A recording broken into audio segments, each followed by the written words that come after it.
The storm had been building all evening, a slow, rolling force creeping over the town like an unseen predator. Thick, ominous clouds swallowed the last traces of daylight, casting the world into an eerie darkness.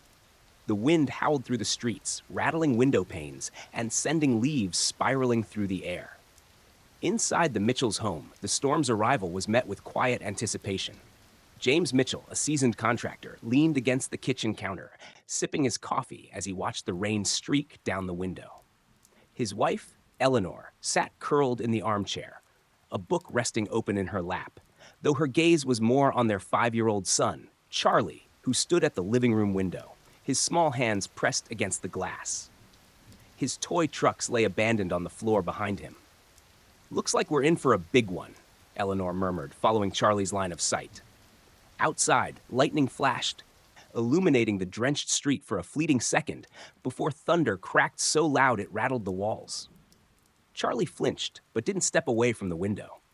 James chuckled, setting his coffee down. "You all right there, buddy?" he asked, ruffling his son's blonde curls as he walked by. But Charlie didn't answer. His little body had gone rigid, his breath coming out in shallow, uneven gulps. Eleanor noticed it too, her book slipping from her lap as she straightened. Then, in a voice barely above a whisper, Charlie said, "Someone's crying." Eleanor's brow furrowed. "What, sweetheart?" Charlie pressed his ear harder against the glass, his expression stricken. "I hear it," he insisted, his voice more urgent now. "Out there. Someone's crying." James frowned, exchanging a glance with his wife. "Charlie, that's just the wind," he said gently. Another flash of lightning split the sky, and in the moment of eerie silence before the thunder roared again, they all heard it. A faint, broken whimper, a sound so raw with pain and fear that the hair on the back of James's neck stood up. "What was that?" Eleanor whispered, rising to her feet, her hand tightening around the chair's armrest. James set his mug down, his jaw tightening as he moved toward the window. "It's coming from the tracks," he said, his voice grim. Then came the unmistakable wail of a distant train horn, ominous, nearing, and deafening. The wind howled through the trees as James Mitchell pushed through the storm, his heart pounding in his chest. Rain lashed against his face, his clothes clinging to him like a second skin, but he barely noticed. Beside him, Charlie struggled to keep up, his small hand gripping his father's with desperate urgency. There it is," Charlie gasped, pointing through the downpour. James's eyes followed the boy's trembling finger toward the railway tracks just beyond the tree line. And then he saw it. A massive German shepherd lay tangled in a heavy chain, its soaked fur matted with mud and blood. The metal links wrapped cruelly around its neck and legs, pinning it to the tracks like a prisoner awaiting execution. Its eyes, wild with terror, locked onto them. It whimpered, struggling weakly against its bonds, but the more it fought, the tighter the chains dug into its flesh. "Oh my God!" Eleanor's voice was barely audible over the storm as she stumbled beside them. Then came the sound that sent a bolt of dread through James's spine, the distant wail of a train horn. He turned toward the horizon, where two piercing white headlights cut through the rain, growing brighter by the second. "We don't have time," Eleanor cried, gripping James' arm. James was already moving, sliding down the embankment toward the dog. Mud sucked at his boots, but he didn't stop. He dropped to his knees beside the terrified animal, hands fumbling at the thick, rusted chain. It was wound too tightly. There was no way to free it with his bare hands. The train's horn blared again, closer this time, impossibly close. The rails beneath them trembled, a deep, ominous rumble vibrating through the ground. Charlie stood frozen at the top of the hill, rain streaming down his face. "Daddy! Please save him!" James gritted his teeth, pulling at the chain with every ounce of strength he had. Nothing. It wouldn't budge. His hand slipped against the wet metal, his mind racing for a solution. Then, from the shadows of the trees, a voice cut through the storm. "Move!" James barely had time to react before a figure appeared. A man, drenched and determined, wielding a bolt cutter. With a swift, precise motion, the man clamped the jaws of the tool around the chain and squeezed. The padlock snapped with a sharp metallic crack. James wasted no time. He scooped the massive dog into his arms just as the train's headlights engulfed them in blinding light. the air filled with the deafening roar of steel grinding against steel. With one final surge of adrenaline, James lunged, throwing himself and the dog out of the way, just as the train thundered past, mere inches from his heel. The storm had finally passed, but the tension inside the Mitchells' home was heavier than the rain-soaked air outside. James sat at the kitchen table, his hands still trembling from the night's events. Across from him, Noah Carter, the stranger who had appeared just in time to help them save the dog, leaned forward, his expression grim. The German Shepherd, now curled up on a thick blanket near the fireplace, was still weak, his body trembling from exhaustion, but his dark eyes remained alert, watching them. "His name is Rex," Noah said at last, breaking the heavy silence. His voice was low, measured, but there was something beneath it, an edge of urgency. "And he was never meant to survive tonight." Eleanor, who had been dabbing antiseptic on a deep wound along Rex's shoulder, looked up sharply. "What do you mean?" Noah exhaled, rubbing a hand over his face. "Rex was trained at a private security firm," he said. "Owned by a man named Victor Graves." James frowned. The name was familiar. Whispers in the news about a man too powerful to touch, his business dealings shrouded in secrecy. Noah continued. "Graves runs more than just security. His firm breeds and trains attack dogs, highly specialized, highly dangerous.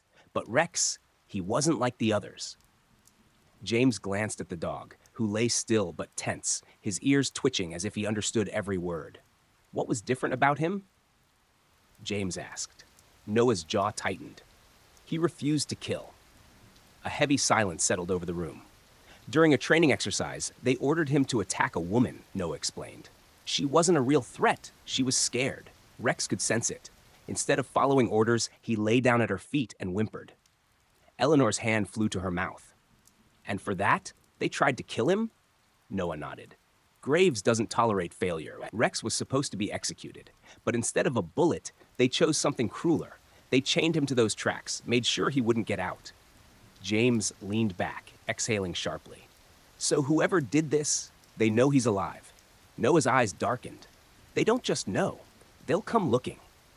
As if on cue, Rex suddenly lifted his head, his ears pricked forward. A low, warning growl rumbled from his chest. Outside, through the rain-streaked window, the headlights of a black SUV pulled up to the end of their driveway. James barely had time to react before the sound of tires crunching on wet gravel sent a fresh surge of adrenaline through his veins. The headlights of the black SUV cut through the darkness, casting eerie shadows against the rain-slicked trees beyond their yard. Rex growled low, his ears pinned back, his body tense despite his injuries. Noah was already moving. "We need to go. Now!" Eleanor clutched Charlie to her chest. "But where? We can't just..." Noah shot her a look that silenced any argument. "If they find us here, we don't stand a chance. We have to lose them in the forest." James's gut twisted, but he knew the man was right. Whoever Victor Graves had sent, they weren't here for a friendly conversation. He grabbed their coats from the wall hook, shoving Charlie's into Eleanor's hands before throwing open the back door. The night swallowed them whole as they slipped into the woods behind the house. The storm had passed, but the ground was still soaked, the air thick with the scent of damp earth and pine. The only sound was their ragged breathing and the distant hum of an approaching engine. Then came the slam of a car door. A deep voice carried through the trees. "Check the house. If they're not inside, flush them out." James tightened his grip on Charlie's hand, feeling the boy trembling. "Stay close, buddy, no matter what." Noah took the lead, guiding them through the underbrush with the practiced movements of a man who had done this before. James and Eleanor followed, moving as fast as they could without making noise. Rex limped beside them, his breaths heavy, but he never slowed. He was injured, but he wasn't giving up. Then, a sharp crack echoed through the night. A gunshot. Eleanor gasped, stumbling forward. James caught her, his heart hammering in his chest. "They're shooting at us?" Noah didn't break stride. "They're shooting to scare us out. But if we don't disappear fast enough, they won't be aiming for the trees anymore." The forest thickened around them, the darkness pressing in. Behind them, flashlights danced through the trees, beams of white light cutting through the shadows like searching eyes. Then, another gunshot. Closer. Rex let out a warning growl. Noah turned sharply. "We have to split up. It's the only way." The acrid scent of burning wood filled the air, thick and suffocating. Smoke curled into the sky, swallowing the stars above as flames licked hungrily at the cabin's wooden walls. The fire spread fast, its glow casting long, flickering shadows against the trees. James wiped sweat and soot from his face, his grip tightening around the rusty revolver he had found in the cabin's emergency supplies. Across from him, Victor Graves stood near the blaze, his cold, calculating gaze never wavering. "You could have just walked away," Graves said, his voice eerily calm beneath the roar of the fire. "But you had to play hero." James clenched his jaw. "You tried to kill an innocent dog. Then you came after my family." Graves smirked, flicking ash from his sleeve. "That dog was property, a failed experiment. It should have died on those tracks." At his feet, Rex bared his teeth, a deep, guttural growl vibrating through his chest. He was weakened, bleeding, but his stance was unwavering. He wouldn't run. Not now. Then, movement in the shadows. James barely had time to react before one of Graves' men lunged from the darkness, a knife flashing in his grip. James dodged, swinging the revolver like a hammer, striking the man's temple. The attacker stumbled, but another was already moving in. Noah burst from the tree line, slamming into the second man. They crashed to the ground, rolling over the damp earth in a brutal struggle. Gunfire erupted from the trees. Graves' men were closing in. James turned, heart hammering, just in time to see Graves raising his pistol, aiming directly at Rex. "No!" But before the shot rang out, Rex moved, faster than he should have been able to. The German Shepherd lunged, his powerful jaws clamping down on Graves' wrist. A sharp cry of pain tore from the man's throat as bones snapped beneath Rex's grip. The gun fell. Rex didn't let go. James charged forward, grabbing Graves by the collar and slamming him against the cabin wall. "Call them off," he roared, fists clenched. Graves' eyes burned with rage, but for the first time, there was fear behind them. In the distance, sirens howled through the trees. The fire raged. The night burned. And for the first time, Graves knew he had lost. The distant wail of sirens grew louder, cutting through the chaos. But to Charlie, everything else had faded away. The fire, the shouting, the heavy footsteps of fleeing men, it all blurred into the background. His world had narrowed to the battered German Shepherd lying in his lap. "Rex?" Charlie's voice trembled, barely more than a whisper. He pressed his small hands against the dog's chest, feeling the slow, labored rise and fall beneath his fingertips. "You're going to be okay. The police are coming. We're safe now." But Rex didn't move. His once powerful body, built for strength and endurance, now lay heavy and still. His dark eyes, which had always shone with intelligence and loyalty, were dimming. He tried to lift his head, but even that effort was too much.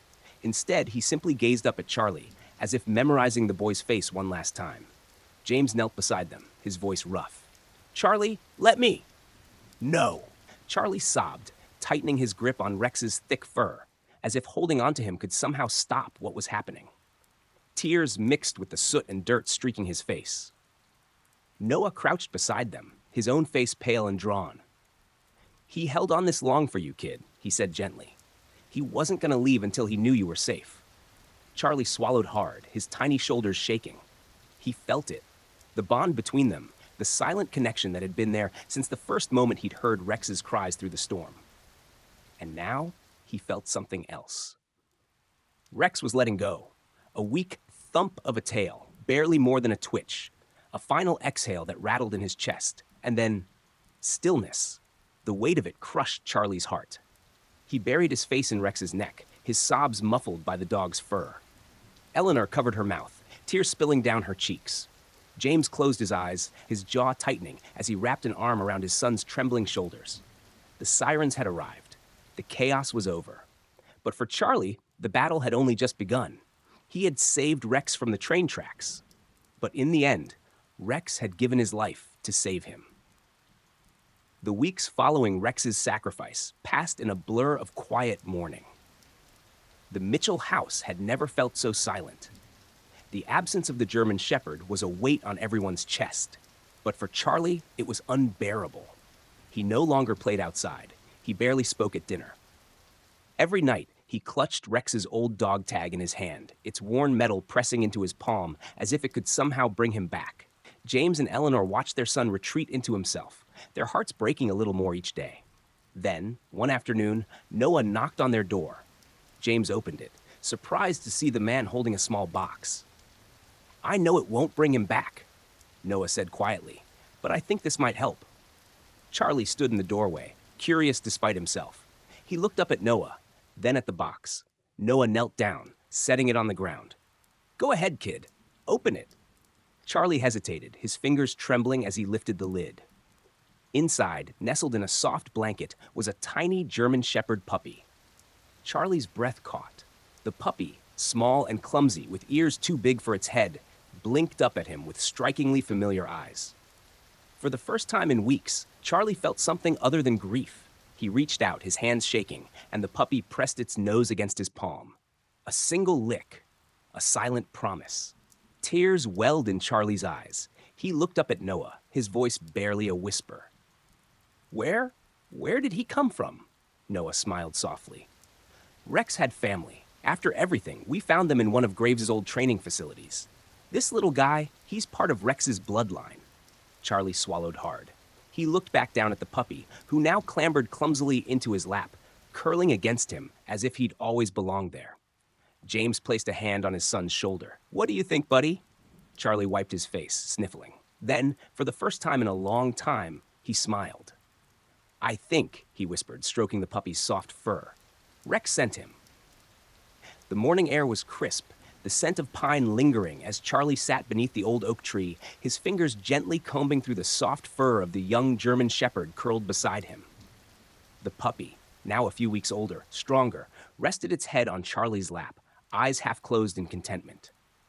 James watched from the porch, a quiet sense of relief settling over him. For the first time since Rex's death, Charlie looked at peace. The grief was still there. It always would be. But so was something new. Hope. Eleanor stepped beside him, her arms crossed. "He's different with this pup," she murmured. James nodded. "It's not just a dog to him. It's a connection." Charlie had named him Hero, a name that had come to him without hesitation, as if it had been waiting all along. And in the days since Hero had arrived, something had changed in their son. The sadness no longer consumed him. Instead, he was talking again, laughing, running through the yard with his new companion at his side. As if Rex had passed the torch. Noah pulled up in his truck, stepping out with a small envelope in hand. He made his way toward Charlie, crouching beside him and Hero. "I have something for you, kid." Charlie looked up, curious. Noah handed him the envelope, waiting as the boy carefully unfolded the note inside. Charlie's brows furrowed as he read. "What is it?" Eleanor asked, stepping closer. Charlie swallowed, glancing at Noah. "It's from the shelter. They want Hero to train, to be a service dog." James and Eleanor exchanged glances. Hero? He was still so young. But then, looking at the way Charlie and Hero sat together, it made sense. Noah smiled. "Rex may be gone, but his legacy doesn't have to end. This pup, he's got something special, just like Rex did. With the right training, he could help people, maybe even save lives." Charlie looked down at Hero, running a hand over his ears. The puppy gazed back, unwavering. A silent understanding passed between them. Charlie nodded. "Then let's do it." In that moment, Rex's legacy lived on. Not in memory, but in action. A new beginning, a new hero. As the final echoes of Rex's sacrifice faded into memory, one undeniable truth remained. His legacy endured. Through his courage, loyalty, and unwavering devotion, he had changed lives, proving that a single act of compassion could ripple far beyond its moment. This story is more than just about a boy and his dog.